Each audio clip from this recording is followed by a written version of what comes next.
గణేశాయ నమః.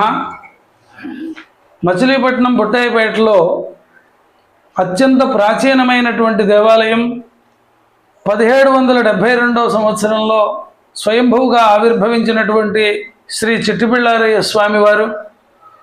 ఆ తర్వాత ఇది గణపతి పంచాయతన క్షేత్రంగా వల్లభా గణపతి, అర్ధనారీశ్వర స్వామి, సూర్య భగవానుడు, బాలాత్రిపుర సుందరి అమ్మవారు, విష్ణుమూర్తి, శ్రీరామచంద్ర ప్రభువు, వల్లీ దేవసేన సమేత సుబ్రహ్మణ్యేశ్వర స్వాములతో కూడినటువంటి శ్రీ వల్లభా గణపతి పంచాయతన క్షేత్రంగా బాసిల్లుతూ ఉన్నది.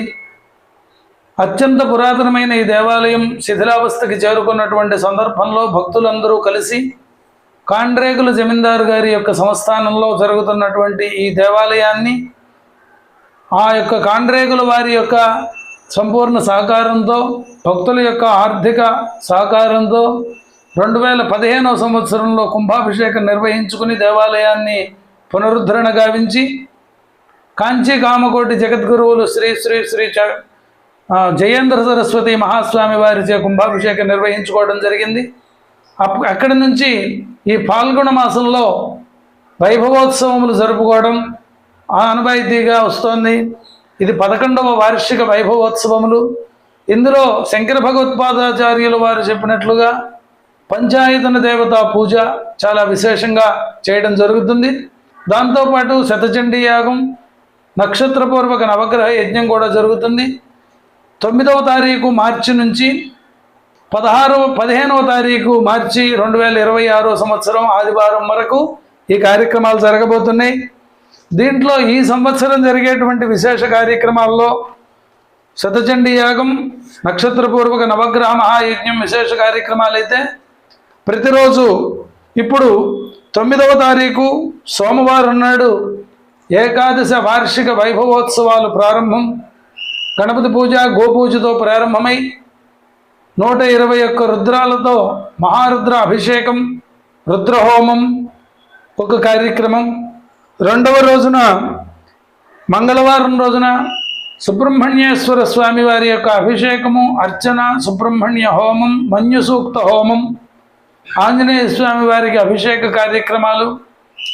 3వ రోజు అయినటువంటి బుధవారం రోజున మహావిష్ణుమూర్తికి సాలగ్రామ రూపంలో ఉండేటువంటి మహావిష్ణుమూర్తికి అభిషేకము, అర్చన, రామచంద్రమూర్తికి అభిషేకము, అర్చన, లక్ష్మీ నారసింహ సుదర్శన హోమం విశేషంగా జరుగుతాయి. అలాగే 14వ తారీఖు 12వ తారీఖు గురువారం రోజున వల్లభాంబ సమేత మహాగణపతి స్వామి వారికి అభిషేకం, విశేషమైన కార్యక్రమాలతో పాటు మేధా దక్షిణామూర్తి యొక్క పిల్లలందరికీ విద్యాభివృద్ధి జరగాలి అని, మేధస్సు పెరగాలి అని మేధా దక్షిణామూర్తి అర్చన, మేధా దక్షిణామూర్తి హోమం కార్యక్రమాలు జరగబోతున్నాయి. అలాగే శుక్రవారం రోజున 13వ తారీఖు బాలాత్రిపుర సుందరి అమ్మవారికి అభిషేకము, అర్చన, చాలా విశేష ద్రవ్యాలతో అమ్మవారికి అర్చన జరుగుతుంది. విశేష చండీ హోమం ఒకటి, 200 మంది సువాసినీల చేత లలితా సహస్రనామ పారాయణం, వారందరికీ కూడా సువాసిని పూజ చేసేటువంటి కార్యక్రమం జరుగుతుంది. ఇక 14వ తారీఖు శనివారం రోజున సూర్య భగవాను అర్చన, సూర్య నమస్కారాలు, మహాసౌర హోమం ఇత్యాది కార్యక్రమాలన్నీ కూడా జరుగుతాయి. అదే రోజు సాయంకాలం శివపార్వతుల కళ్యాణం జరుగుతుంది. అలాగే చివరి రోజు 15వ తారీఖు ఆదివారం రోజున సహస్ర మోదక లక్ష్మీ గణపతి హోమం, అది చాలా ముఖ్యమైనటువంటిది. ఆ కార్యక్రమం జరుగుతుంది.